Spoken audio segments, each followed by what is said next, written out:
어느 순간부터 사람들의 여행 방식은 안내서를 뒤적여 찾아낸 유명 관광지에서 셀카를 한 장 찍고 나서야 한숨을 돌리던 기존 여행 방식이 아니라 새로운 곳에서 일상을 살아보는 경험으로 바뀌어 갔습니다.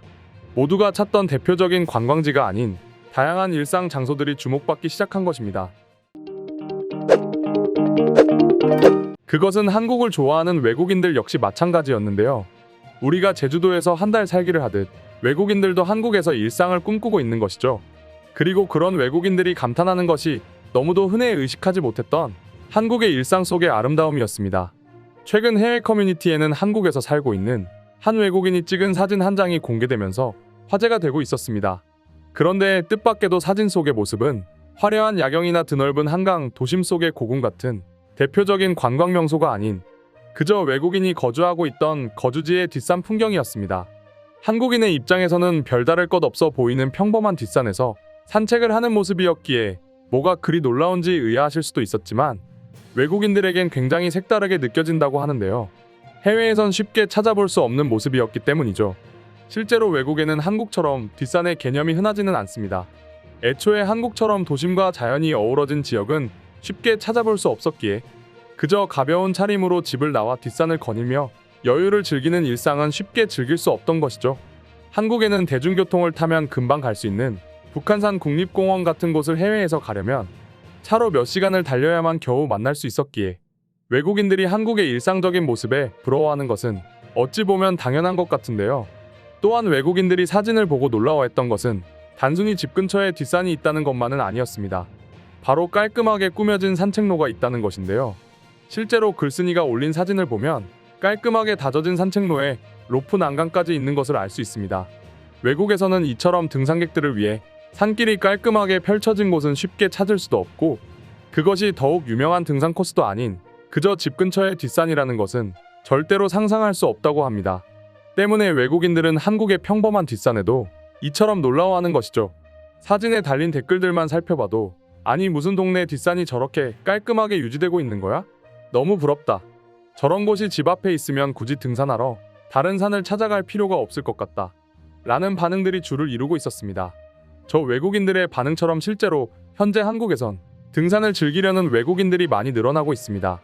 예전만 하더라도 외국인들에게 한국에 오면 어떤 것을 체험하고 싶냐는 질문에 한식이라든지 한류 콘텐츠 같은 대표적인 것들을 말했지만 재밌게도 한번 한국을 경험했던 외국인들에게 똑같은 질문을 한다면 상당수가 등산을 꼽았습니다.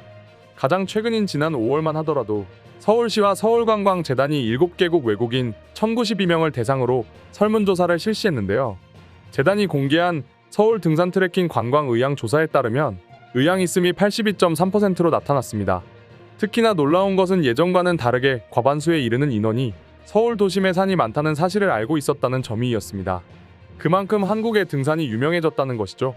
특히나 외국인들이 한국에서 등산하는 것을 좋아하는 것은 다양성 역시 빼놓을 수 없습니다. 북한산 둘레길과 같이 운동화만 신고 가볍게 돌아볼 수 있는 산책길부터 시작해서 등산화가 없으면 쉽게 오르기 힘든 백운대 같은 등산 코스도 있죠. 심지어는 인수봉과 같이 전문 장비가 없으면 오르기 힘든 암벽 등반 코스까지 있는데요. 그리고 그러한 모든 코스를 서울 한복판에서 대중교통 하나면 갈 수 있다는 점이 외국인들이 등산을 하러 한국을 찾는 이유인 것입니다. 앞서 말했듯이 해외 주요 도시의 경우 산을 가기 위해선 상당 시간을 차량으로 이동해야 하지만 그렇다고 한국처럼 다양한 난이도의 등산을 한 번에 즐길 수 있는 것도 아니고 무엇보다 야생동물이 서식하는 등 안전사고 발생과 대응에 있어 위험할 수 있죠. 실제로 해외 커뮤니티에는 한국에서 등산을 하다가 한국인들이 외국에서는 절대 없어서는 안 되는 등산 장비인 곰통을 들고 다니지 않은 모습을 보고 경악을 금치 못했다는 이야기가 화제가 되었는데요. 한국인들에겐 생소하겠지만 곰통은 후각이 예민한 곰이나 야생동물이 냄새로 유인돼 사람을 공격하는 것을 방지하기 위해 음식물을 보관하는 단단한 통을 말합니다. 야생동물의 위협이 많은 외국에서는 아예 곰통이 없으면 출입을 금지하는 산들도 있을 정도로 필수이지만 한국에서는 그러한 상황은 사실상 거의 없다고 해도 과언이 아니기에 곰통을 들고 다니지 않은 한국인들의 모습을 보고 외국인은 놀랄 수밖에 없던 것입니다. 이렇듯 한국에 사는 사계절의 변화, 다양한 트레킹 코스 등 콘텐츠가 다양하고 도심 접근성, 안전성에 있어 세계적인 관광지로도 손색이 없을 정도인데요. 심지어 대중교통을 타고 가는 것조차 귀찮다면 그저 뒷산에서 산책을 하는 것만으로도 충분히 등산을 즐길 수 있으니 외국인들이 한국의 산에 푹 빠지는 것은 어찌 보면 당연한 것이 아닌가 싶습니다. 지금도 해외 커뮤니티에는 한국 산의 매력에 빠진 외국인들이 자신이 직접 한국에서 겪었던 등산 경험에 대해 올린 글들이 계속해서 쏟아져 나오고 있는 상황이었는데요. 그럼 지금부터 관련 내용을 보고 외국인들은 어떤 다양한 반응들을 보여주고 있는지 더욱 자세히 알아보도록 하겠습니다. 한국에서 등산을 안 할 수가 없어. 보이는 곳이 전부 산이고 심지어 뒷산까지도 저렇게 아름다우니 말이야. 한국인들이 등산을 좋아하는 이유가 있다니까? 뒷산도 저렇게 산책로가 완벽하게 되어 있다는 것은 유명한 산들은 얼마나 안전하게 되어 있을까? 부럽다. 우리 지역에도 산이 있고 꽤나 유명한데 안전장치가 전혀 되어 있지 않아서 함부로 갈 수가 없어. 나에겐 명동보다 북한산이 더욱 놀라운 곳이야. 서울에 저렇게 크고 아름다운 산이 있다는 것은 정말 엄청난 일이야. 한국인들은 모를 거다. 그저 지하철을 타고 국립공원을 갈 수 있다는 것이 얼마나 말도 안 되는 일인지 말이야. 서울만 아니라 한국은 자연을 즐기기에 최적의 장소라고 생각해요. 전 예전에 거제도에서 트레킹을 즐긴 적이 있는데 30km에 이르는 길을 달리면 진짜 한국에 오길 잘했다는 생각이 들어요. 등산객들의 매너도 훌륭해. 항상 오르고 내릴 때마다 인사를 하고 정상에 오르면 서로 음식을 나눠 먹는 문화가 있어. 놀라운 것은 한국이 약 70%가 산이라는 거야. 낮고 평평한 지형은 실제로 드물지. 옛날부터 한국은 산의 왕국이라고 불렸어. 몇 년 동안 서울에서 살았고 완전히 사랑해. 내가 지구에서 가장 좋아하는 도시로 어렵지 않게 꼽는 곳이지. 그리고 내가 서울을 사랑하는 가장 큰 이유 중에 하나가 바로 아름다운 산에서 등산을 즐길 수 있다는 거야. 한국에는 아파트 단지가 참 많은데 재밌게도 산을 등지고 있는 경우가 많다. 아마 저 사람도 그런 지역에서 살고 있는 것이 아닐까 싶다. 등산을 좋아하는 내 입장에서 집 뒤에 산이 있다는 것은 정말 부러운 일이야. 한국은 정말 아름다워. 기회가 된다면 꼭 서울을 가야 한다고 생각해. 산과 계곡이 도심과 어우러진 모습은 그야말로 장관이거든.